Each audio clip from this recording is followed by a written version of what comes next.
فاذكروني أذكركم واشكروا لي ولا تكفرون يا أيها الذين آمنوا استعينوا بالصبر والصلاة إن الله مع الصابرين.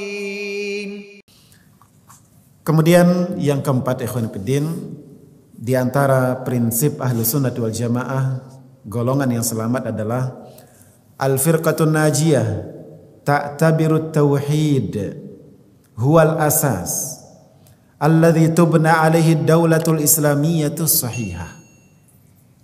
Golongan yang selamat, mereka berpandangan, mereka berprinsip tauhid adalah pondasi untuk membangun negara Islam yang benar. Tauhid adalah pondasi dan dasar untuk membangun negara Islam yang benar. Tauhid artinya kita mengesahkan Allah. Kita memurnikan, mengikhlaskan seluruh ibadah kita hanya kepada Allah. Doa, permintaan tolong, permintaan perlindungan, penyembelihan, nazar, tawakal, dan semua macam ibadah kita murnikan hanya kepada Allah. Itu maksud dari tauhid. Ya. Nah, bertauhid adalah pondasi bagi negara Islam yang benar. Dan itu bisa kita lihat langsung pada praktik beragama Nabi alaihissalam. Beliau alaihissalam membangun negara Islam, membangun daulah Islamiyah di atas tauhid. Pondasi tauhid yang ditegakkan. Nabi kita alaihissalam 13 tahun di kota Makkah terus menerus berdakwah tauhid. Kemudian 10 tahun di kota Madinah tetap berlanjut. Dakwah tauhid tetap berlanjut. Dan kalimat-kalimat terakhir beliau sebelum beliau meninggal dunia pun juga mengingatkan terhadap tauhid dan meninggalkan kesyirikan. Nabi kita alaihissalam ketika beliau berdakwah, awal-awal beliau berdakwah di kota Makkah telah ditawari kekuasaan. Jika beliau menginginkan harta benda, orang-orang musyrikin siap memberikan harta benda. Jika beliau menginginkan perempuan, mereka siap memberikan perempuan. Jika beliau menginginkan kekuasaan, mereka pun siap memberikannya. Tapi Nabi kita alaihissalam tidak mengambil itu.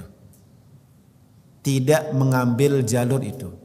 Beliau tetap berdakwah, mendakwakan tauhid, ya, mengajak orang untuk memurnikan ibadahnya dan meninggalkan kesyirikan. Dan dengan itu kemudian pada ujungnya negara terbangun, negara terbentuk. Wala budda min ib'adi syirki wa madahirihi al-mawjudah fi aktsar biladil islamiyah. Merupakan keharusan untuk menjauhkan kesyirikan dan potret-potretnya yang ada, bentuk-bentuknya yang ada dari kebanyakan negeri-negeri Islam. Di kebanyakan negeri Islam kesyirikan merajalela. Banyak macam, banyak ragam kesyirikan. Kenapa harus demikian? Li'annahu min muqtadayatit tauhid. Kenapa kesyirikan harus dijauhkan? Karena meninggalkan kesyirikan adalah konsekuensi dari tauhid. Tidak mungkin bertauhid tanpa meninggalkan kesyirikan. Beribadah kepada Allah saja, hanya kita beribadah kepada Allah, beribadah kepada Allah, berhenti di sana, belum dikatakan bertauhid. Kapan dikatakan bertauhid? Jika kita beribadah kepada Allah saja dan meninggalkan sembahan-sembahan yang lain. La ilaha illallah. Tinggalkan Tuhan-Tuhan yang lain, tinggalkan sembahan-sembahan yang lain, kemudian illallah, kemudian hanya beribadah kepada Allah Subhanahu wa taala semata. Ya, harus terkumpul dua-duanya, penetapan dan penapian. Tetapkan Allah sebagai sembahan, napikan yang lain jadi sembahan. Wala yumkinun nasru li ayyi jama'atin tuhmilu tauhida wala tukafihu syirka bi anwa'i. Tidak mungkin ada kemenangan, tidak akan mungkin ada kejayaan bagi suatu kelompok yang mereka melalaikan tauhid, yang mereka mengabaikan tauhid dan tidak berperang melawan kesyirikan dan macam-macamnya. Uswatan birrasuli jami'an wa birasulinal karim salawatullah wassalamuhu alaihim ajma'in. Apa yang dikatakan ini, apa yang disebutkan ini adalah sebagai bentuk meneladani dan mengikuti para rasul dan juga Nabi kita Muhammad sallallahu alaihim ajma'in.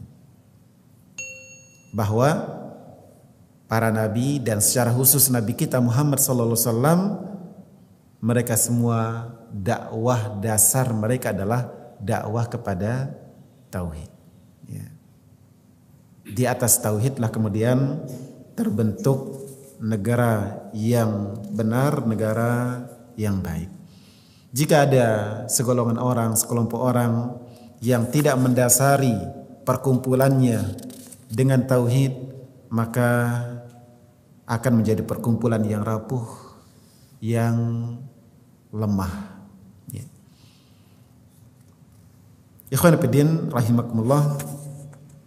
Kita lanjut pada yang kelima. Al-firqatun najiyah yuhyuna sunanar rasuli sallallahu alaihi wasallam fi ibadatihim wa sulukihim wa hayatihim. Golongan yang selamat. Prinsip mereka yang kelima adalah menghidupkan sunnah-sunnah Rasul. Menghidupkan cara-cara Rasul sallallahu alaihi wasallam dalam beribadah, dalam adab dan dalam kehidupan mereka. Golongan selamat adalah golongan yang menghidupkan sunnah Rasul di dalam ibadah mereka, di dalam suluk, tata krama, adab, akhlak mereka dan di dalam kehidupan mereka. Fa'asbahu ghuraba'a baina qaumihim. Nah, ketika mereka menghidupkan sunnah Rasul di dalam seluruh lini kehidupan mereka, maka mereka pun akhirnya menjadi orang-orang yang asing di tengah kaumnya.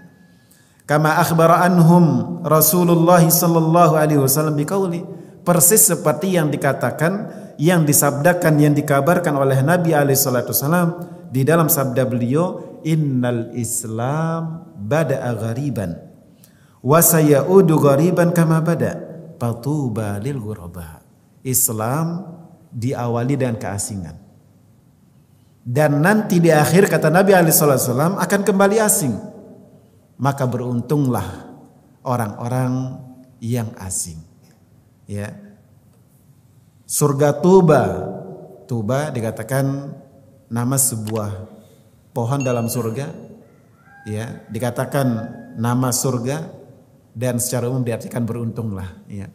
Beruntung surga bagi orang-orang yang asing. Asing bukan karena dia nyeleneh dan aneh, tapi dia asing karena menjalankan, menghidupkan sunnah-sunnah Rasul sallallahu alaihi wasallam. Islam ketika pertama kali munculnya dia asing karena berbeda, berselisih dengan apa yang ada di masyarakat umum.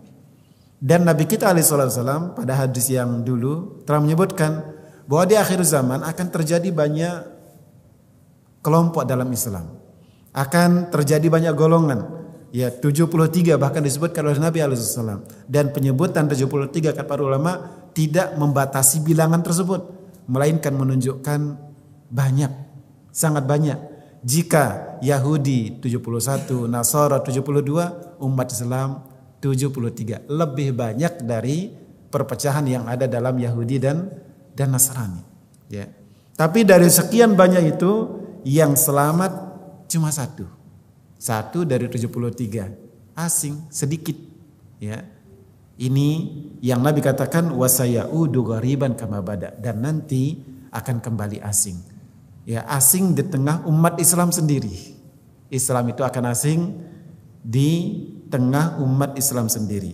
Ya, fatuba lil ghuraba, maka beruntunglah dan surgalah bagi orang-orang yang asing. Wa fi riwayatin fatuba lil ghuraba alladzina yasluhuna idza fasadan nas. Dalam riwayat yang lain dijelaskan seperti apa orang-orang yang asing itu. Orang yang asing itu adalah alladzina yasluhun, orang-orang yang baik. Idza fasadan nas, ketika manusia telah rusak.